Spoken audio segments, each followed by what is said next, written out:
Isang fan pinalasap ni Jack Roberto ng kanyang paglalambing. Ibinahagi ni Jack Roberto sa kanyang Facebook ang isang nakakatuwang kaganapan sa Coco Festival na ginanap sa San Pablo City, Laguna noong Miyerkules ng gabi. Sa video na kanyang ipinost, makikita si Jack na binisita at niyakap ang isang fan na kabilang sa daan-daang dumalo sa naturang event. Nang makita ni Jack ang babaeng fan, agad niya itong nilapitan, niyakap, binuhat at inikat pa ng ilang beses, na ikinatuwa naman ng mga tao sa paligid. Sa caption ng kanyang post, nagpahayag si Jack ng pasasalamat sa mga taga San Pablo City at sa mga kababayan niyang Lagunens. Ayon sa aktor, isang pangarap ang mag-perform sa Coco Festival ng San Pablo City at hindi niya lubos maisip na siya na mismo ang nagtanghal sa isang malaking event tulad nito. Binanggit pa ni Jack na noong araw ay nagja-jeep siya mula Nagcarlan upang makapunta sa mga ganitong masayang selebrasyon.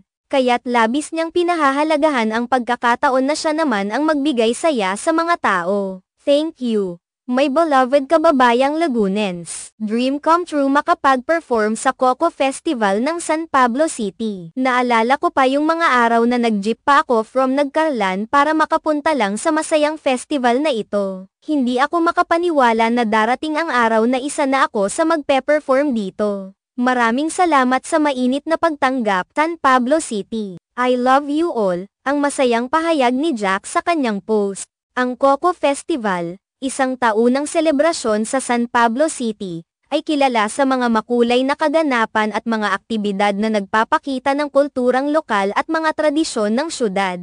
Marami ring mga sikat na personalidad ang dumadalo at nagpe-perform sa naturang festival, kaya naman malaking bagay para kay Jack Roberto ang makapagtanghal sa harap ng kanyang mga kababayan. Ang espesyal na momentong ito ay ipinagdiwang hindi lamang ni Jack, kundi pati na rin ng mga fans at taga-suporta niyang naruroon. Ang pagmamahal at suporta na natanggap ni Jack mula sa mga tao sa San Pablo City ay isa ring patunay na matibay ang ugnayan ng aktor sa kanyang mga tagahanga at komunidad.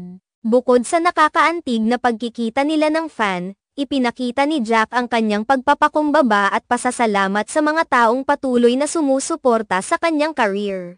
Maliban pa dito, makikita rin sa video ang kasiyahan ng mga tao na nandoon, na nagbigay sa kanya ng mainit na pagtanggap at palakpakan. Ang pagkakaroon ng mga ganitong pagkakataon para sa mga lokal na artista na mag-perform sa kanilang mga kababayan ay isang mahalagang bahagi ng kultura ng mga festival sa ating bansa. Hindi lamang ang mga artista ang nagbibigay ng saya, kundi pati na rin ang mga tao na nagiging bahagi ng isang malaking kaganapan tulad ng Coco Festival. Ang pagkakaisa at pagtulong-tulungan ng komunidad sa mga ganitong okasyon ay nagpapakita ng tunay na diwa ng pagkakabayanihan at pagmamahal sa sariling bayan.